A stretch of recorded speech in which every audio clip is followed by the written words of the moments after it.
we can ask ourselves the question, why aren't unions growing, and why aren't they growing quickly enough? And the answer is that actually some unions are.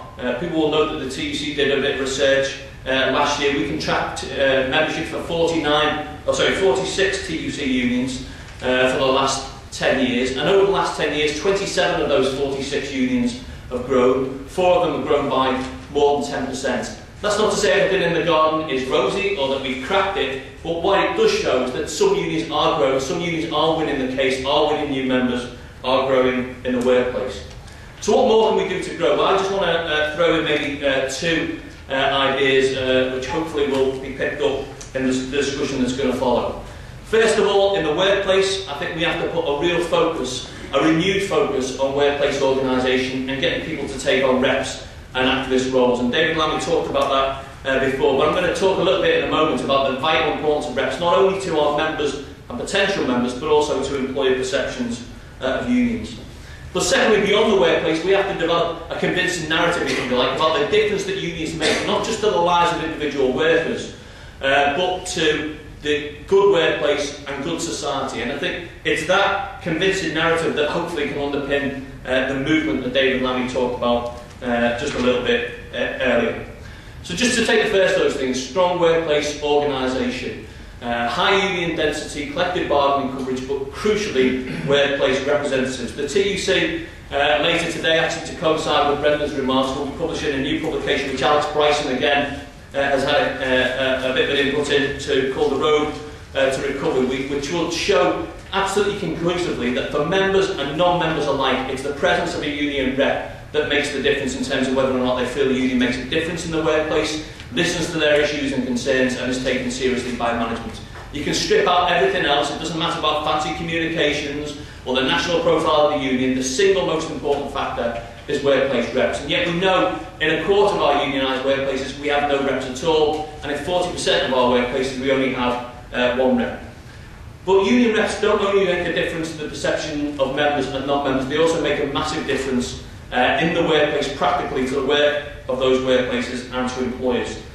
So not only do they make a difference to workers, the work that John Forth and Alex Bryson has done for us shows that, for example, they help reduce quit rates in the workplace, and the more effective a union is in the workplace, the more of a positive impact the union has on quit rates. They also have an impact on managers' perception of whether or not the union can help improve workplace performance. And again, the more effective the union, the more likely managers are to feel that the union can make a difference in terms of helping improve workplace performance. So this isn't just a rerun of the partnership agenda saying that we should have good relationships with employees. It's about saying that it's effective, strong unions in the workplace make the difference in terms of non-members' perceptions and members' perceptions of unions, but also the employers' perception as well. But what about beyond the workplace, and this convincing narrative, or trying to create a convincing narrative that unions have a positive impact on workplaces and a positive impact in society more generally? This is taken from the same publication, The Road to Recovery, if I can make the PowerPoint work. This shows you a little league table of the top 11 countries ranked by productivity in the OECD. This is us at the bottom, ranked 11. What you can see is that those boxes marked in green are ranks 1 to 6. The first column shows productivity, the second column shows collective bargaining coverage, and the third column shows union density. Now, the right's traditional analysis, or the neoliberal analysis of unions, is that we're a fetter on workplace performance and we have a negative impact on productivity. And this table shows clearly that that is not the case. You can see of those countries that rank highest for productivity, 4 out of the top 6 also rank highly for collective bargaining coverage, and 4 of the top 6 also rank highly for union density. Clearly, the UK's position at the bottom of the productivity table, and we can also see low union density and low collective bargaining coverage. It puts a lie to the analysis that unions are a fetter on productivity. Why might that be the case? Well, again, some of the work that John Forth and Alex Bryson have done for the TUC show that unions have a positive impact on innovation. Where employers introduce innovation or try to innovate in the workplace, that often has a negative impact on workers. The presence of unions and collective bargaining mitigates that negative impact.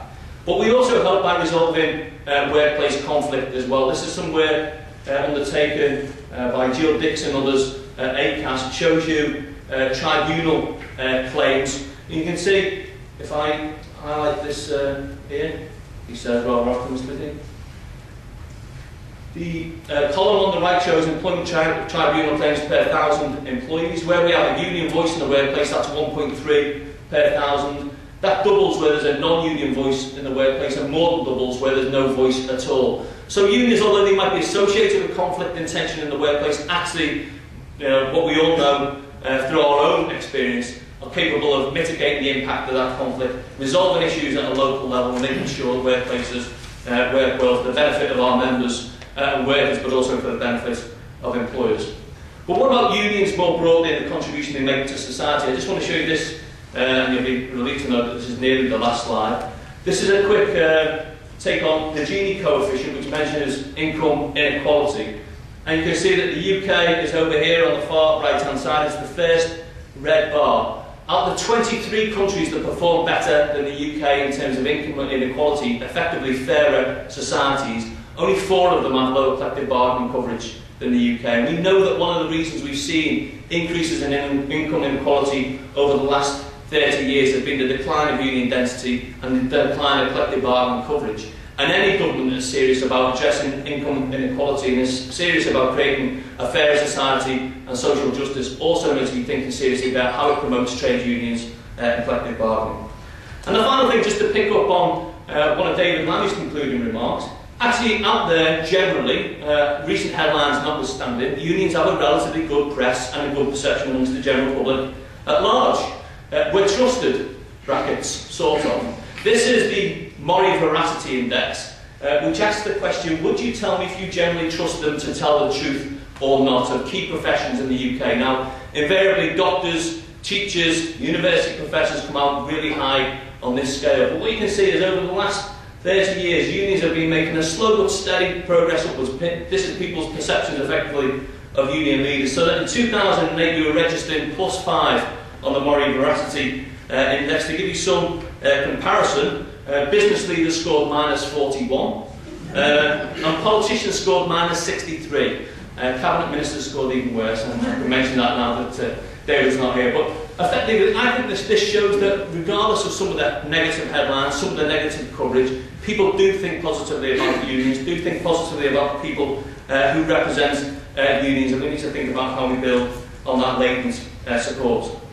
So, what does that practically mean? Well, as I said before, I think it means that we need to put a focus on trying to get better, more representative, better supported, more active reps in the workplace. And as Alex Bryson's article shows in the Union's 21 publication, that's not going to be easy. Even when our membership has stabilised over the last 10 years, the number of shop stewards in the workplace has fell. But thinking through how do we get more people active, how do we think innovatively about the roles of union reps and stewards. And I know that some unions have some real success in this. Eamon will talk about the GMB's work about putting reps at the heart of their organising strategy. Unions like us, or other unions around the room, a real focus on lay reps and lay activism and building that presence in workplaces. We can think about bargaining to organise. How do we take and extract more facilities and facility time from employers? A lot of the time these are marginal costs for employers, but are absolutely crucial to building union organisation in the workplace. But I think finally we also need to have a positive vision about what more we want from government to support collective bargaining and to support trade unions. And so the Road to Recovery publication, which hopefully we'll see later on this afternoon, talks about things like restoring ACAS's responsibility to promote collective bargaining, thinking about ways that we support and extend collective bargaining in parts of the public sector, national collective bargaining where we have it, thinking about how we incentivise unions and employers to bargain together, the sectoral forums that the Labour Party talked about in its 2005 manifesto, ways of getting into sectors where unions at the moment are weak, but where collective bargaining unions could make a positive difference.